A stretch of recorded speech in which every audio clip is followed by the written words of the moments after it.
The Valdari Collective had existed for 50,000 years. In that time, they had found, studied, and cataloged 847 different kinds of thinking beings across the galaxy. They had systems for everything. They measured intelligence with perfect precision. They understood technology levels by exact scales. They knew exactly where every species fit in their grand map of the universe. Commander Teo stood on the observation deck of the science vessel called Horizon's Edge and looked down at the blue planet below. Earth. The humans called it Earth. Teo's large eyes, which could see more colors than humans ever could, studied the planet with calm interest. He had seen thousands of worlds. This one looked like many others. Blue water, brown and green land, white clouds moving in patterns. Nothing special. Nothing new. Teo was old for his kind. His skin had a deep purple color that came from living many years. His body was tall and thin, not made for physical strength like humans, but for thinking and planning. Behind him stood two other Valdari. First, xenologist Jiwoo was younger. Her job was to understand new species, to learn how they thought and why they did things. She was very good at her work. Medical officer Na-Ri stood quietly, waiting. Her specialty was studying how different beings' bodies worked. She had studied 400 different species. "The humans have just finished their world government," Jiwoo said, reading from a glowing display in front of her. "All their nations are now united under one leadership. It took them a long time to do this. Much longer than we expected." Teo nodded slowly. "How long did it take them?" "From their first civilization to now?" "About 5,000 years, Nari answered. "They are slow learners, Commander. Very slow." The three Valdari watched as the human ships moved in and out of Earth's orbit. Humans had only just learned to leave their planet. Other species had done this 10,000 years ago, some much longer. The humans were behind in everything. "Send down the greeting team," Teo commanded. "Let's see what these creatures have to say."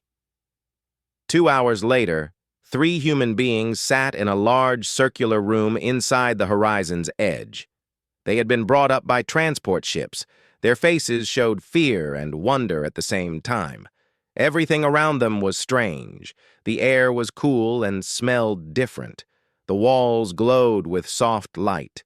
The floor moved silently under their feet.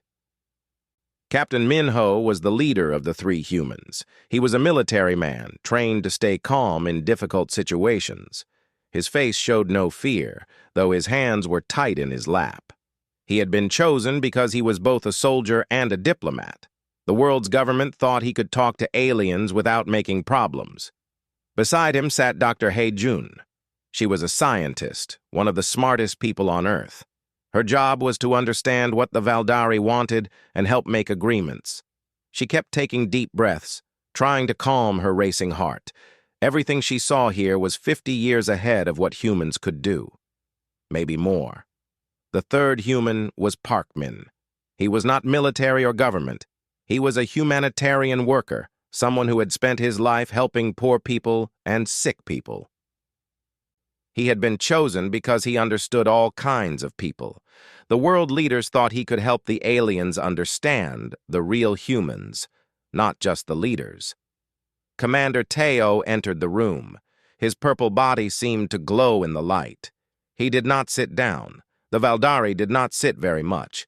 They preferred to stand and think. Jiwoo and Nari stood beside him, watching the humans carefully. "Welcome," Teo said. His voice was smooth and calm, like water moving over rocks. "I am Commander Teo of the Valdari Collective. Your species has reached an important moment. You have made your first world government. You have learned to leave your planet safely.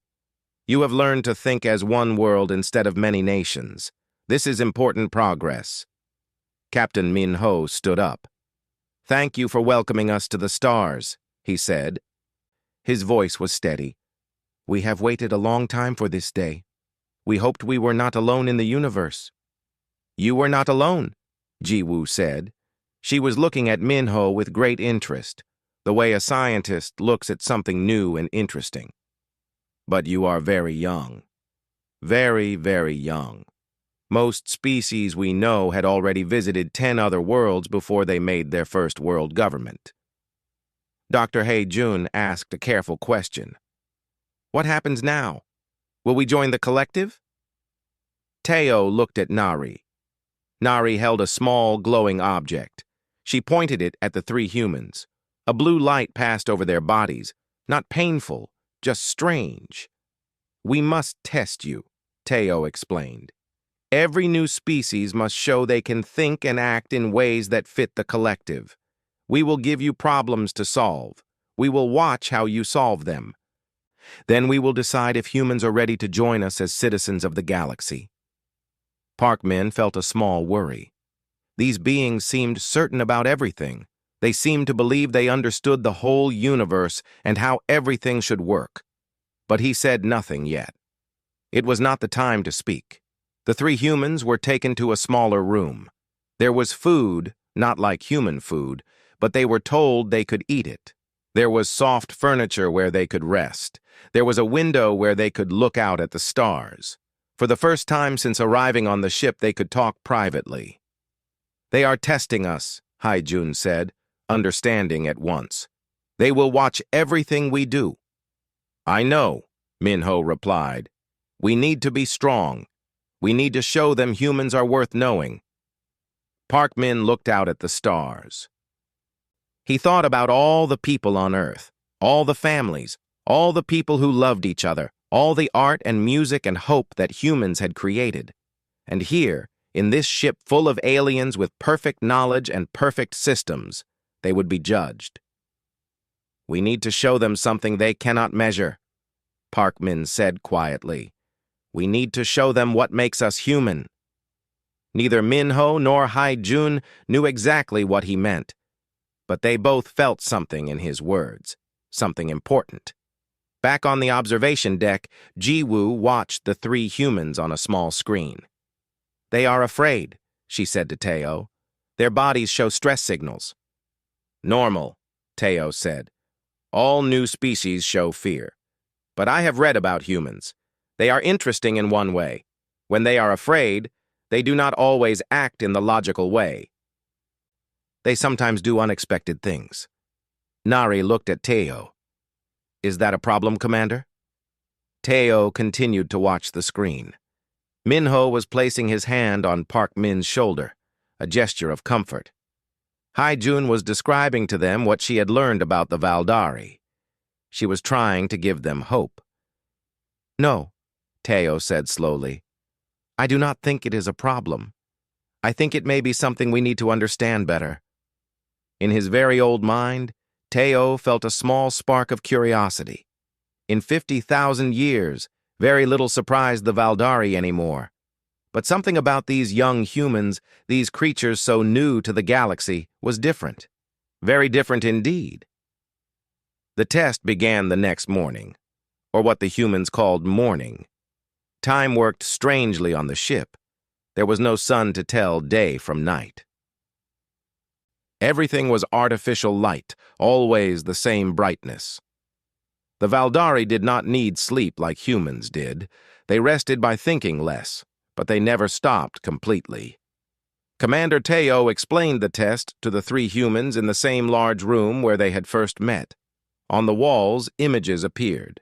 Images of a space station, a large one built with metal and lights spinning slowly in empty space.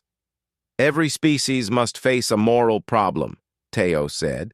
His voice was patient, like a teacher speaking to children. We give you a real situation from our history, a situation that actually happened, a situation where hard choices had to be made. The images changed. Now they showed the inside of the station. Humans could see rooms where people worked, places where families slept, places where people ate and rested. On this station, Ji-woo continued, there are 2,300 civilians. These are workers, scientists, engineers, families with children. There are also 500 military soldiers. These soldiers protect the station. Nari moved closer. The reactor is failing. The reactor is what gives power to everything. It is also what keeps the station warm and in the right orbit. In 4 hours, the reactor will fail completely. When it fails, the station will break apart. Everyone on it will die. Dr. Heijun felt her chest tighten. What are we supposed to do? There is a way to stop it, Teo said. But it takes time. It takes 6 hours to fix the reactor properly. You only have 4 hours. The reactor cannot be fixed in time. What about evacuation? Minho asked. His military mind was already thinking like a general. Can you send ships to get everyone? This is where the choice becomes hard, Jiwoo said. She pulled up more images. These showed evacuation ships. There are evacuation ships. They can escape the station. But there are not enough ships. There are not enough ships for everyone. The image was very clear now. The math was simple and cruel. The evacuation ships could carry 1,500 people, 1,500, on a station with 2,800 people. 1,300 people would die, no matter what happened. That was the guaranteed loss. We had to choose, Nari said simply. Which people would we save? Which people would we leave behind? This is the moral choice. This is what we want to understand about humans. The room was quiet for a long moment. Park Min felt sweat on his forehead. Minho's hand became a fist without meaning to. Heijun was thinking very fast, doing calculations in her head. How did the Valdari solve this? Heijun asked. We used logic, Teo answered. We saved the most valuable people. We saved the scientists, the engineers, the people who could help rebuild. We saved 300 of the soldiers because we needed protection. We saved 400 of the workers who had special skills. The rest? Parkman asked quietly. The rest died, Teo said. It was efficient. The station could be rebuilt faster with the right people. Our choice saved the most productive people. Minho looked at the images. He was thinking about soldiers he had known. Young soldiers who would have been left behind. He was thinking about their families. He stood up and walked to the wall with the images. Show me everything, he said. Show me what resources we have available. Show me all the technology. Jiwoo provided the information without question. She understood that humans wanted to understand the problem better before deciding. For an hour, the three humans studied the problem. Heijun read the technical information about the station. She asked questions about the reactor design, about power systems, about backup power, about anything that might help. Her mind was working faster than it ever had. Park Min studied the information about the people. He wanted to know about the families, about the children, about the elderly, about all the people who were not soldiers or scientists. He needed to know who they were. Minho was thinking about rescue operations. He had led rescue operations before. He had learned that the normal ways did not always work, that sometimes you had to try new things, that sometimes the impossible was possible if you were willing to try hard enough. I have an idea, Park Min said suddenly, but you will think it is not logical. Tell us, Teo commanded. Do not save based on value, Park Min said. Save based on need. Save the children first. Save the elderly. Save the people who cannot help themselves. Let the adult workers and soldiers help. Let them do the work. Many of them will volunteer to stay behind if they know the children are safe. Heijun looked at Parkman and understood what he was saying. If we evacuate the children and elderly first, that is about 800 people. Then we can evacuate 1,000 more. That leaves 1,000 people on the station. But if we can find volunteers among them, there will be volunteers, Minho said with certainty. I know this about humans. Many people will stay if they know their families are safe. They will stay and help other people escape. Nari looked confused. But this is not efficient. Many valuable workers would stay. No, Minho said. It is more valuable than you understand. Watch what happens. The Valdari put the plan into action on the simulation. They showed the choice being made. They showed the children and elderly getting to safety. They showed the message going out. Adults could volunteer to stay behind to keep systems working while more people evacuated. What happened surprised even the Valdari. 340 people volunteered to stay. They were not all soldiers or scientists. They were teachers, engineers, doctors, workers, parents, people who understood that other people needed them, people who were willing to die so others could live. But it was more than that. The volunteers came together as a team. The engineers fixed parts of the reactor that no one thought could be fixed. The teachers helped coordinate evacuation, keeping people calm. The doctors prepared medical supplies for the journey. Everyone worked together. The simulation showed something new happening. Because people were not afraid of being abandoned, they worked better. They tried harder. They helped each other. A solution began to emerge, not a perfect solution, but a better one than anyone expected. When the simulation ended, the numbers were 1,847 people saved. Only 1,953 people died instead of the predicted 1,300. Teo felt something strange move through his mind. For a being 50,000 years old, this was very unusual. He did not understand it. The solution used more resources. It was less efficient. More people still died than his logical solution. But somehow, more people had survived. This does not make sense, Jiwoo said, studying the data. You wasted resources. You used methods outside normal procedure.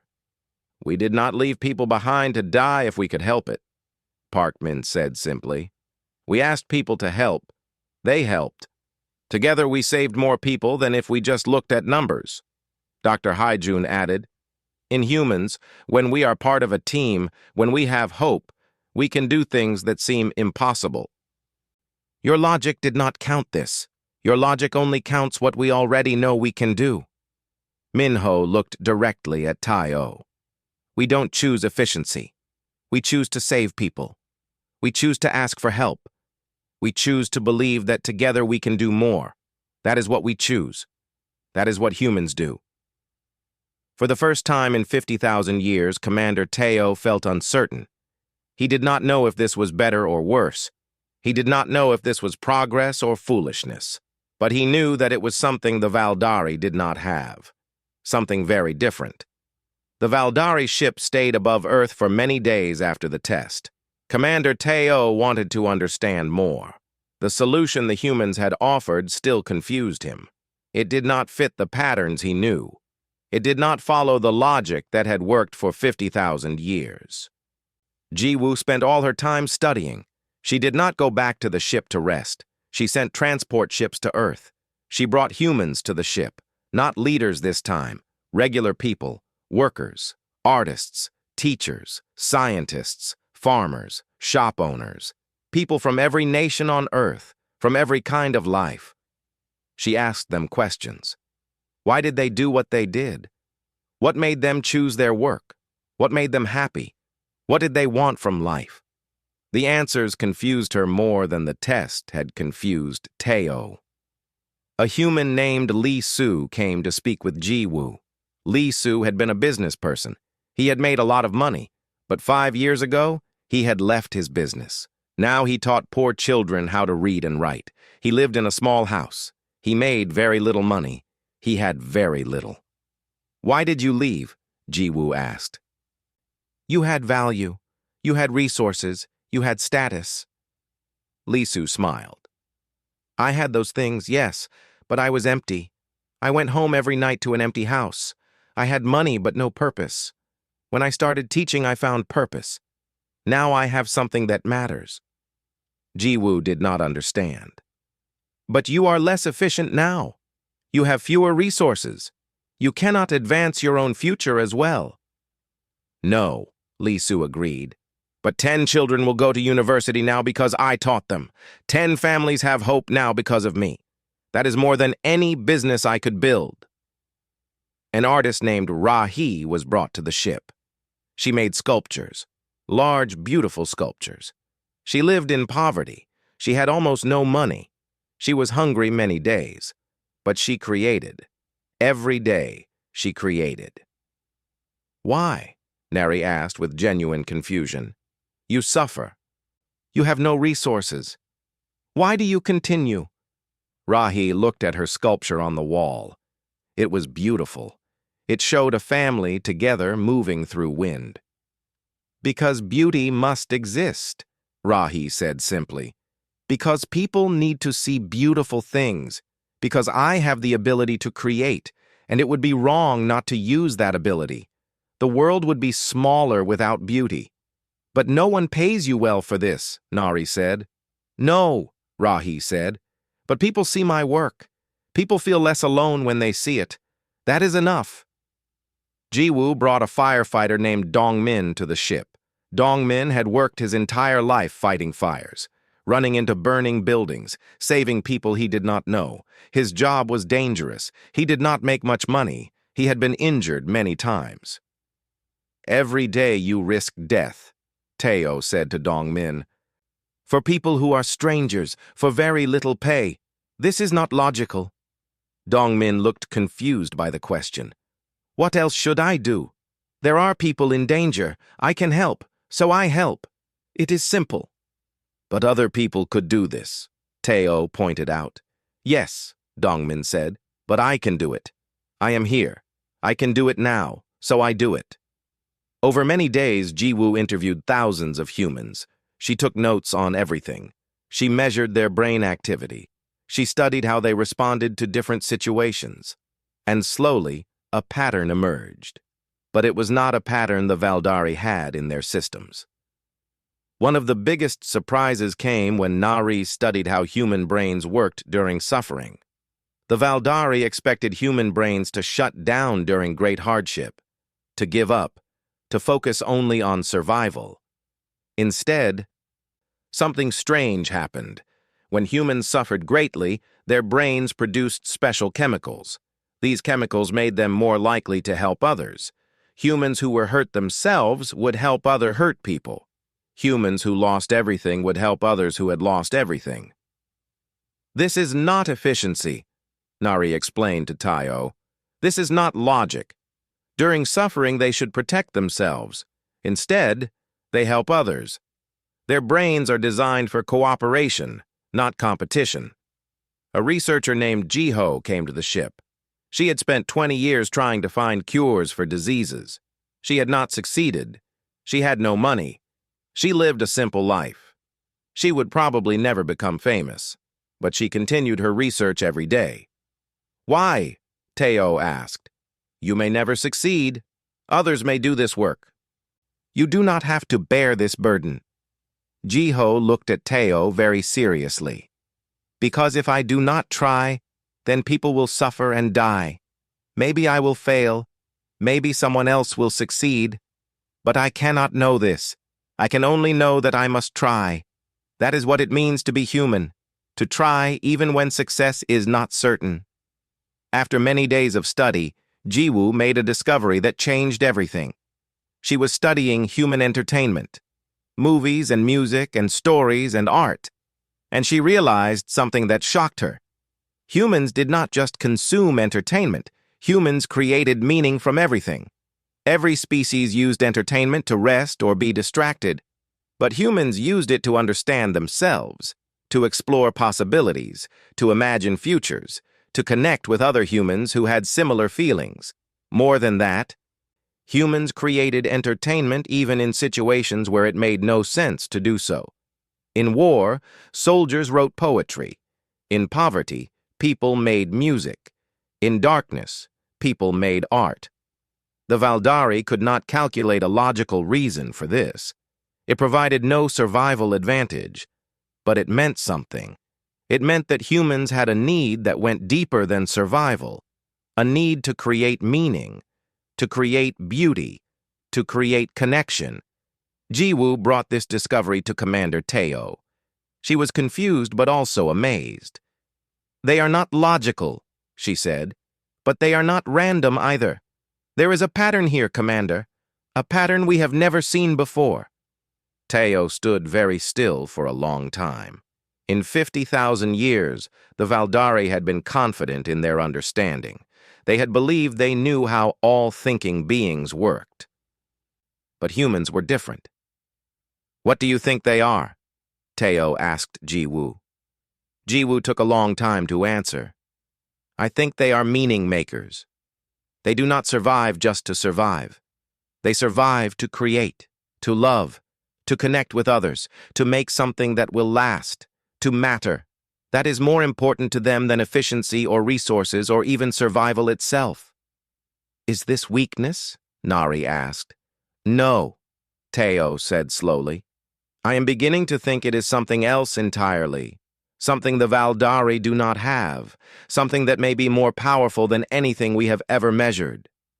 He looked at the reports about humans, teachers, artists, firefighters, researchers, parents, all of them doing things that did not make logical sense, all of them creating meaning in their lives.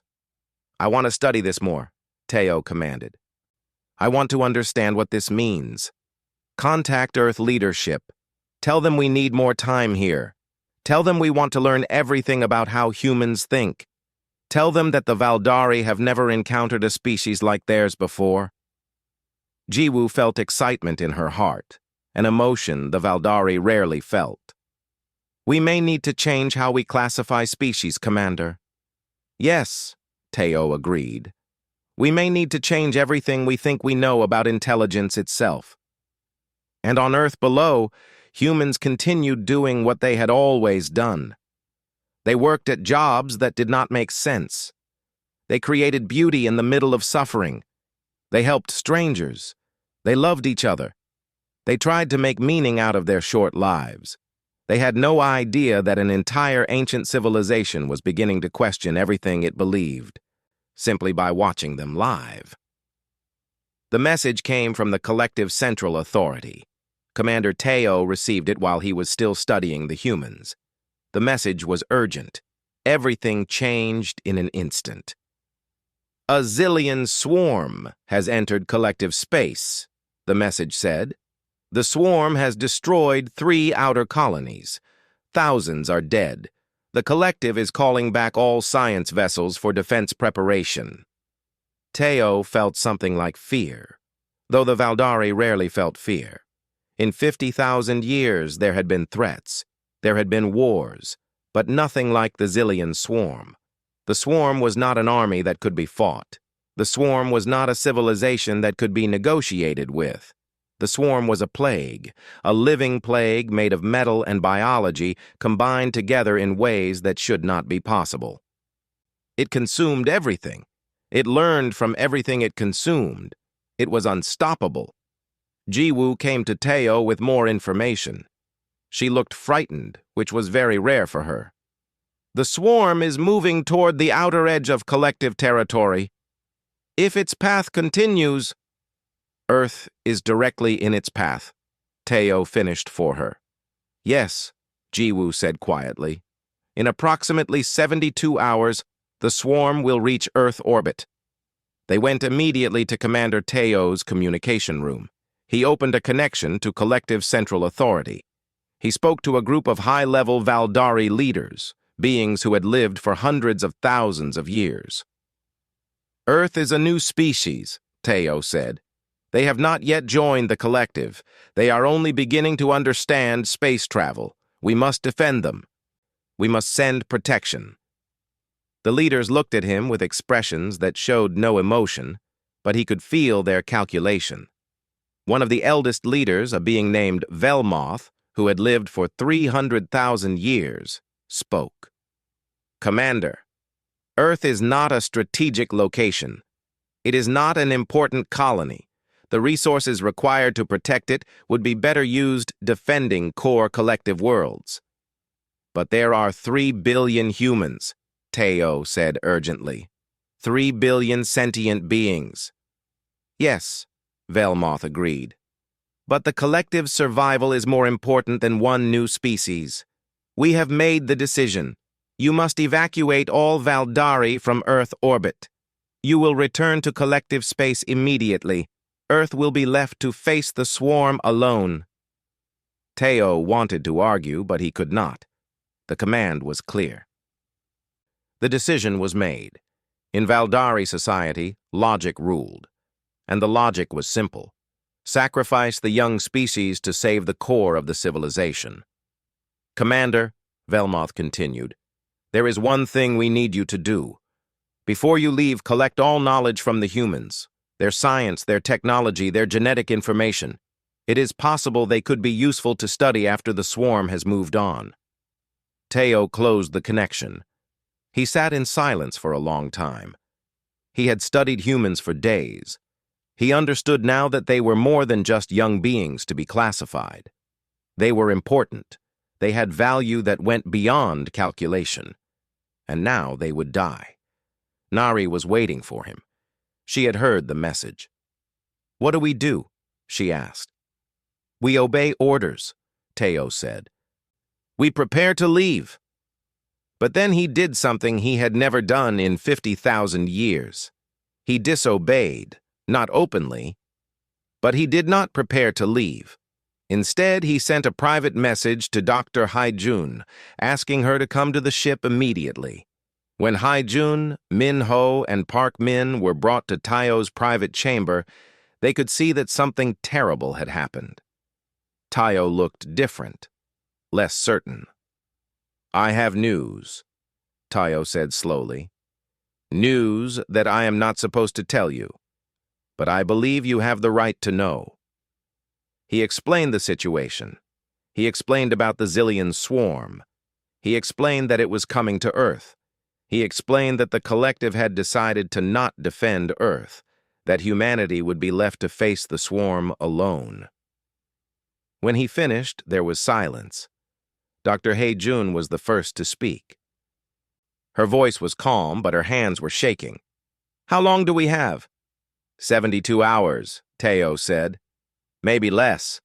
Minho's face became hard. The soldier in him was thinking. "What is the swarm? What are we fighting?" Teo showed them images. The swarm looked like nightmare made real.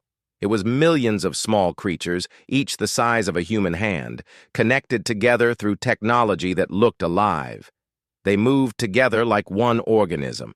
They had destroyed colonies that were billions of times more advanced than Earth.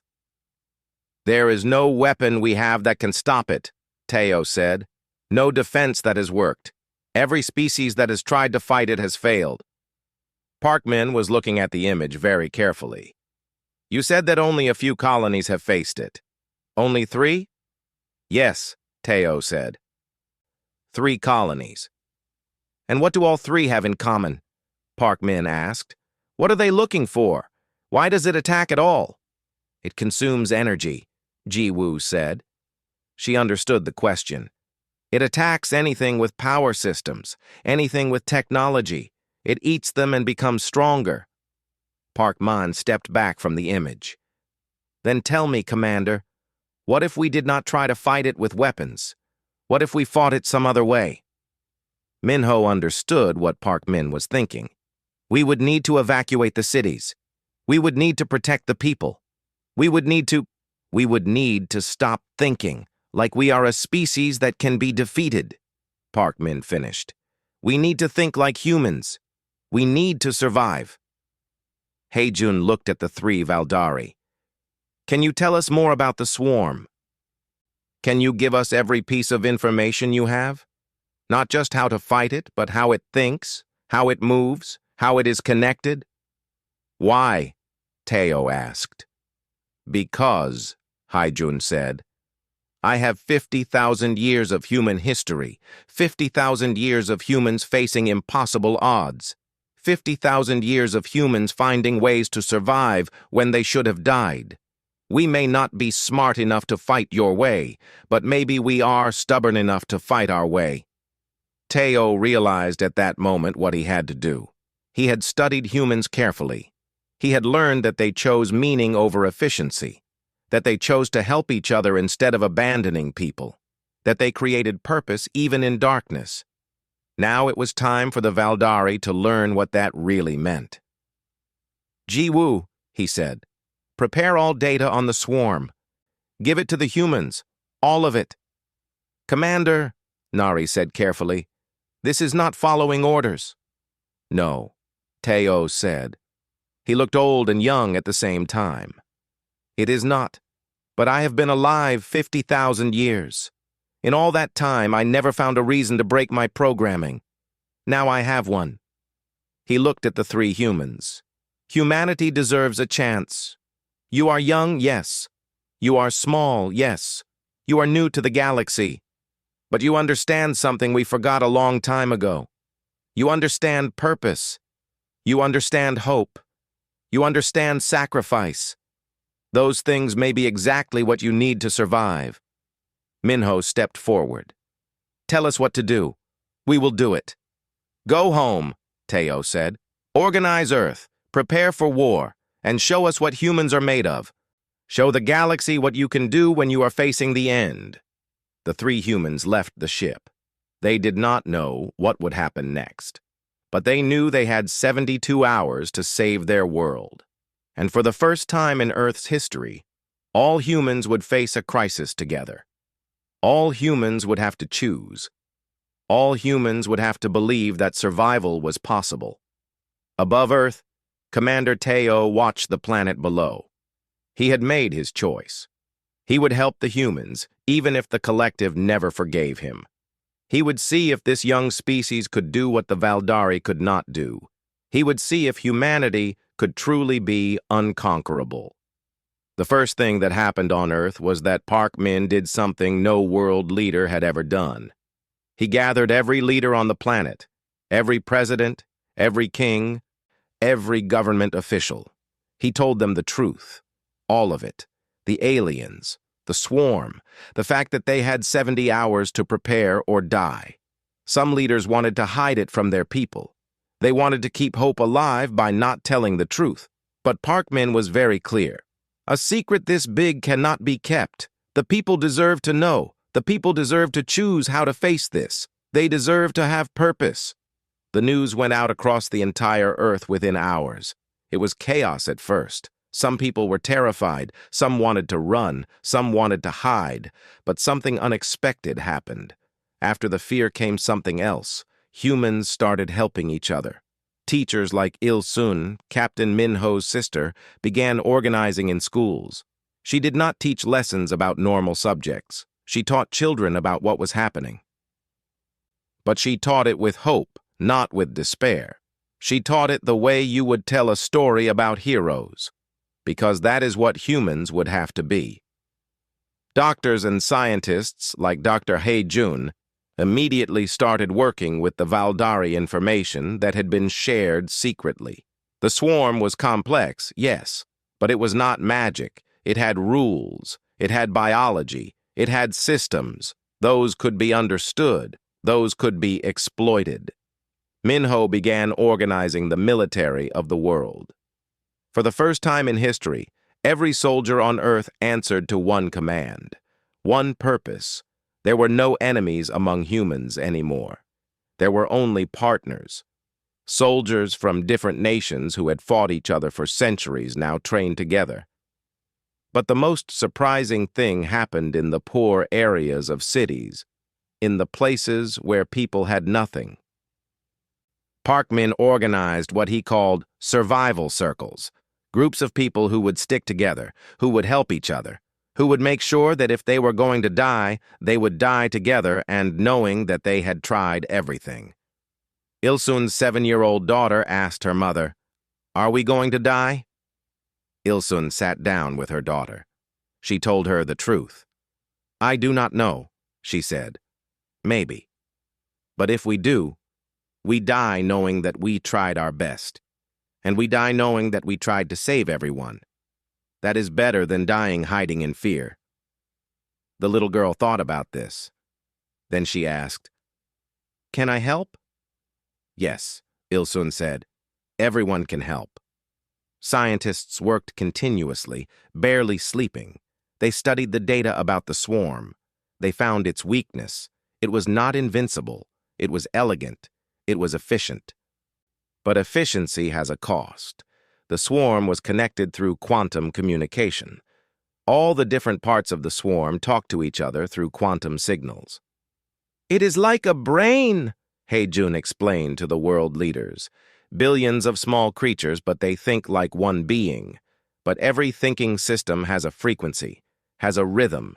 If we can disrupt that rhythm, we can disrupt the entire swarm," a scientist from Japan named Takeshi finished. "We can make the billions of creatures stop being one and start being millions of separate things." "Can we build this technology?" Minho asked. "We can try," Hei-Jun said. "But it will be difficult. It will require almost all our resources. We will have to build thousands of signal transmitters. We will have to coordinate them perfectly." The world got to work. Factories that had made cars now made weapons. Laboratories that had studied medicine now studied the swarm. Universities that taught young people now organized survival preparation. Every human was part of the effort. But the military knew the truth that scientists sometimes forget. They knew that even if the weapon worked, the swarm would not just disappear. There would be a battle, a real battle. People would die. Many people would die. Minho gathered with his military leaders. He was very old now, but he was also very clear. "We need to buy time for the science teams. We need to slow the swarm. We need to survive long enough for Hei-Jun to finish the weapon." "That means sacrificing soldiers," one general said. Not a question, a statement. "Yes," Minho said. "It means soldiers running into certain death, knowing they will die, choosing to die anyway to save others." The general looked at Minho. "Will people volunteer for this?" Minho smiled sadly. "I will ask for volunteers, but I think I already know the answer." He was right. When the call went out for soldiers willing to sacrifice themselves to buy time, thousands of volunteers came forward. Not just military soldiers, regular people, teachers, farmers, workers, drivers, people with families, people who had never held a weapon, people who understood that someone had to stand in the way of death. The swarm arrived on schedule. It came from space like a cloud of doom. It was beautiful and terrible at the same time. Trillions of small creatures moving together, coordinating perfectly. The first human defense was not with weapons. It was with courage. The volunteer soldiers flew small ships directly at the swarm. They did not fight. They died. But they died in such a way that they slowed the swarm down. They gave the science teams more time. On Earth, in bunkers and protected areas, Hei-Jun worked faster than she had ever worked. She had support from thousands of other scientists.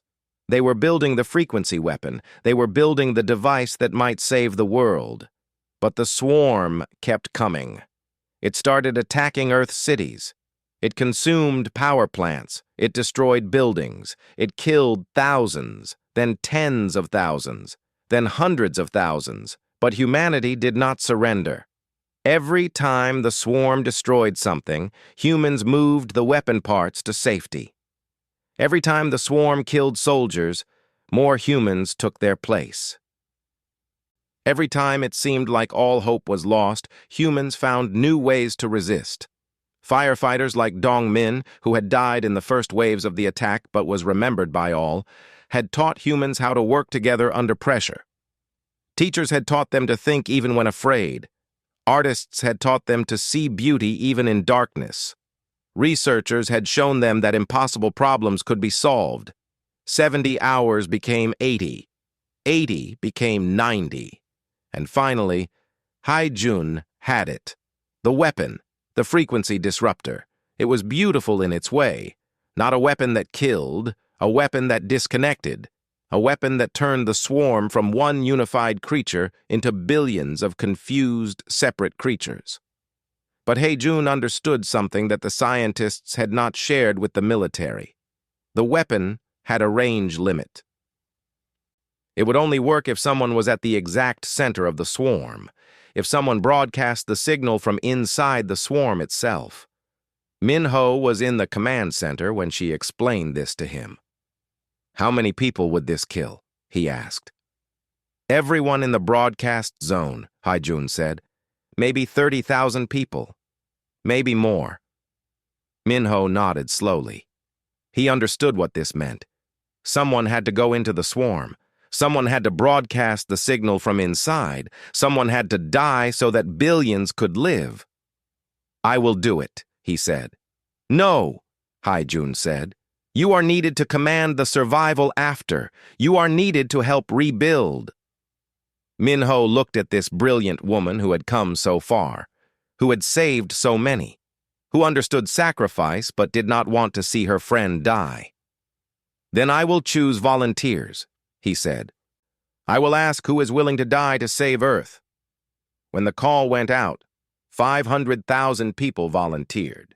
Minho chose 8,000 of them. He chosen people who had nothing left to lose, people who had already lost families, people who had already faced death and were not afraid, people who understood that this was their moment. This was when they mattered most. They flew into the swarm. They flew into death. And as they flew, they broadcast the frequency. The effect was immediate. The swarm collapsed, not destroyed, but disconnected. Billions of separate creatures, all confused, all without the guidance of the central consciousness. They did not know what to do. They did not attack anymore. They just floated in space, disconnected and confused. The battle was over. 30,000 died in the broadcast zone. But 3 billion lived. On Earth, Park Min stood with Minho's family at a memorial. Minho had died broadcasting the final sequence. He had stayed a few seconds too long to make sure the signal would reach far enough. The memorial was beautiful, not built from stone, but built from flowers, built from art, built from the things humans created when they wanted to say thank you to people they loved. Children placed flowers. Elderly people told stories about the volunteers. Scientists shared how the weapons had worked. Artists created tributes to the fallen. And above them, the Valdari watched. Commander Teo stood on the observation deck of the horizon's edge. Beside him was Jiwoo and Nari. They had all stayed, even though the collective had ordered them to leave. They had all helped, even though it was against orders. Now they watched as humanity celebrated survival, as humans gathered together and mourned their dead, as humans began the work of rebuilding. "They did it," Nari said with amazement. "The young species survived." "No," Jiwoo corrected. "They did more than survive. They showed us something. They showed us what it means to be truly strong." Teo watched as humans held each other, as they cried, as they sang, as they remembered those who had died. In that moment, the ancient Valdari commander finally understood what the humans had been trying to teach him all along. Strength was not efficiency. Strength was not logic. Strength was the willingness to die for something you believed in. Strength was the ability to create meaning in the darkest moments. Strength was choosing to help even when it cost everything. Humanity had always possessed this strength. The Valdari had just been too old, too logical to recognize it.